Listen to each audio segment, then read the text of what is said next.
नमस्कार, मैं हूं गोपाल नैन और आप देख रहे हैं सनम न्यूज, जो पहुंचाए हर पक्की खबर सीधे आप तक। आइए जानते हैं आज की ताजा खबरें। नीतीश सरकार का बड़ा फैसला, संविदा पर बहाल कर्मी सरकारी सेवक नहीं, नियुक्ति में मिलेगा वेटेज। कैमूर पुलिस की बड़ी कार्रवाई, एक साथ 38 बदमाशों को दबोचा। शिक्षकों की बहाली शिक्षा देने के लिए होती है, उन्हें शिक्षा के काम में ही लगाएं, ठेकेदार न बनाएं। बेगूसराय में सुबह सवेरे युवक को मारी गोली, जांच में जुटी पुलिस। वैक्सीन पाकर गदगद हुए ब्राजील के राष्ट्रपति बोल्सोनारो, हनुमान जी की तस्वीर ट्वीट कर कहा धन्यवाद भारत। मुजफ्फरपुर में कोहरे के कारण सड़क दुर्घटना में कारोबारी की हुई मौत। नरेंद्र मोदी के बाद प्रधानमंत्री पद के लिए योगी आदित्यनाथ या अमित शाह, जाने सर्वे में लोगों ने क्या दिए जवाब। मुजफ्फरपुर में एम्बुलेंस में मरीज को सलाइन की जगह चढ़ाई जा रही शराब। ट्यूशन पढ़ने जा रहे छात्र को मारी गोली, छानबीन में जुटी पुलिस। पटरी किनारे मिली गले में रस्सी बंधी लड़की की लाश, टैटू से खुलेगा राज। अब घर से लगेज ले जाएगा रेलवे। जदयू विधायक ने बीजेपी एमएलए को दी जान से मारने की धमकी, इंजीनियर शैलेंद्र ने पुलिस से मांगी सुरक्षा। अब खबरें विस्तार से। बिहार में रोजगार के मुद्दे पर गरमाई राजनीति के बीच नीतीश सरकार का बड़ा फैसला सामने आया है।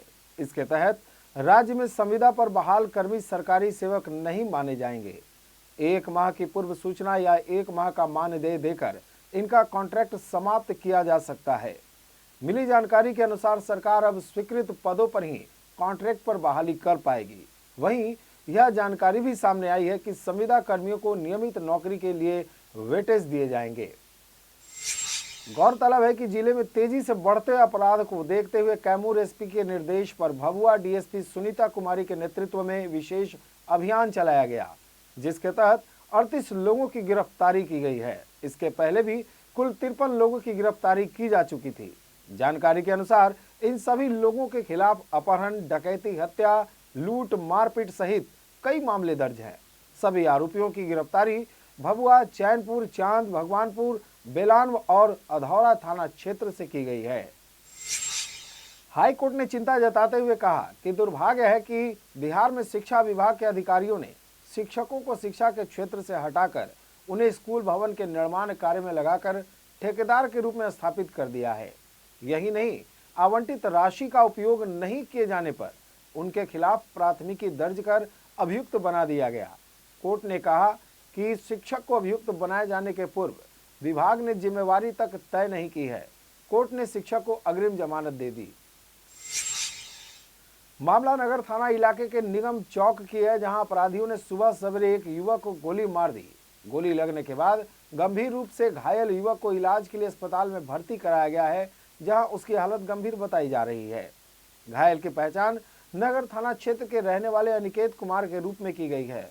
बताया जा रहा है कि शनिवार की सुबह अनिकेत किराना दुकान खोल रहा था। इसी दौरान अपराधियों ने उसे गोली मार दी और हथियार लहराते हुए मौके से फरार हो गए। कोविशील्ड की 20-20 लाख खुराक लेकर 2 विमान शुक्रवार की सुबह मुंबई हवाई अड्डे से ब्राजील और मोरक्को के लिए रवाना हुए। भारत दुनिया के सबसे बड़े दवा निर्माता देशों में शामिल है और कोरोना वायरस का टीका खरीदने के लिए कई देशों ने इससे संपर्क भी किया है। कोरोना महामारी के खिलाफ लड़ाई में भारत के योगदान को लेकर ब्राजील के राष्ट्रपति जेयर बोल्सोनारो अभिभूत नजर आए हैं। उन्होंने हनुमान जी की तस्वीर ट्वीट करके भारत को धन्यवाद दिया। साथ ही उन्होंने प्रधानमंत्री नरेंद्र मोदी का भी शुक्रिया अदा किया। मुजफ्फरपुर समेत उत्तर बिहार में कोहरा कहर बरपा रहा है। कोहरे के कारण सड़क दुर्घटना में काफी वृद्धि हुई है। शनिवार की अहले सुबह कोहरे के कारण करजा थाना क्षेत्र के पकड़ी पुल के समीप सड़क दुर्घटना में मौके पर एक की मौत हो गई। बता दें कि मृतक जिले के काजी मोहम्मदपुर थाना क्षेत्र के नया टोला छाता चौक का निवासी था, जो मुशहरी प्रखंड में आता है। इंडिया टुडे द्वारा हाल ही में किए गए सर्वे में यह बात सामने निकल कर आई है। सर्वे के मुताबिक पीएम मोदी की लोकप्रियता आज भी बरकरार है। 38% लोगों ने उन्हें ही अगले प्रधानमंत्री के तौर पर पसंद करते हैं। उनकी तुलना में कोई भी और नाम सामने नहीं ठहर पा रहा है। सबसे चौंकाने वाली बात यह है कि उनके बाद अगर किसी को लोग पीएम देखना चाहते हैं, उनमें योगी आदित्यनाथ का ही नाम आता है। शराब के धंधेबाज एम्बुलेंस का भी इस्तेमाल करने लगे हैं। शुक्रवार को शहर के बंजारी मोड़ के समीप एनएच पर पुलिस ने हरियाणा से मुजफ्फरपुर जा रही एक एम्बुलेंस से 55 कार्टून शराब बरामद की। 2 लोगों को गिरफ्तार किया गया है। दोनों हरियाणा के करनाल के निवासी हैं। पुलिस उनसे पूछताछ कर रही है। शुरू में उनसे कार्टन में रखे इस सामान के बारे में कहा कि यह मरीज को चढ़ाने के लिए स्लाइन की बोतल है। बेगूसराय में अपराधियों के हौसले काफी बुलंद हो गए हैं। इसी क्रम में अपराधियों ने ट्यूशन पढ़ने जा रहे छात्र को गोली मारकर गंभीर रूप से घायल कर दिया। घायल अवस्था में छात्र को इलाज के लिए बेगूसराय सदर अस्पताल में भर्ती कराया गया। घटना मझौल थाना क्षेत्र की बताई जा रही है। घायल छात्र की पहचान मझौल वार्ड नंबर 14 निवासी खुदो चौधरी के पुत्र राजू कुमार के रूप में की गई है। पटना के पोठही स्टेशन के पास पटरी किनारे शनिवार की सुबह एक लड़की की लाश मिली है। शव के गले में रस्सी बंधी हुई है। शव देखने से प्रतीत हो रहा है कि हत्या कहीं और करने के बाद शव को ठिकाने लगाने की नियत से यहां फेंक दिया गया है। मामले की जानकारी मिलते ही मौके पर पुलिस पहुंची, शव को कब्जे में ले लिया और मामले की जांच में जुट गई है। ट्रेन से सफर करने वाले यात्रियों के लिए एक राहत भरी खबर अब है। अब घर से सामान ले जाने या स्टेशन से सामान घर तक लाने की चिंता से जल्द छुटकारा मिलेगा और लगेज ले जाने में कोई परेशानी नहीं होगी।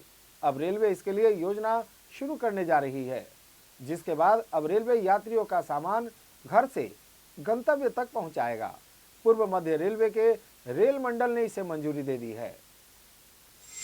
बिहार में कानून व्यवस्था के मुद्दे पर लगातार घिर रही नीतीश सरकार के सामने एक के बाद एक नई मुसीबतें सामने आ रही हैं। लेकिन अब सरकार में शामिल 2 बड़े दलों के 2 विधायक ही आमने सामने हैं। इनमें से एक अपनी जान बचाने की गुहार पुलिस से लगा रहा है, तो दूसरा सफाई देने में लगा हुआ है। मामला भागलपुर से जुड़ा हुआ है, जहां बीहपुर से भाजपा के विधायक इंजीनियर शैलेंद्र ने गोपालपुर से जदयू के विधायक नरेंद्र कुमार नीरज उर्फ गोपाल मंडल से जान माल का खतरा होने की बात कहते हुए पुलिस से सुरक्षा की मांग की है। खबरों में फिलहाल इतना ही। देश और दुनिया की ताजा खबरों के लिए जुड़े रहें आप हमारे साथ। देखते रहें सनम न्यूज। धन्यवाद।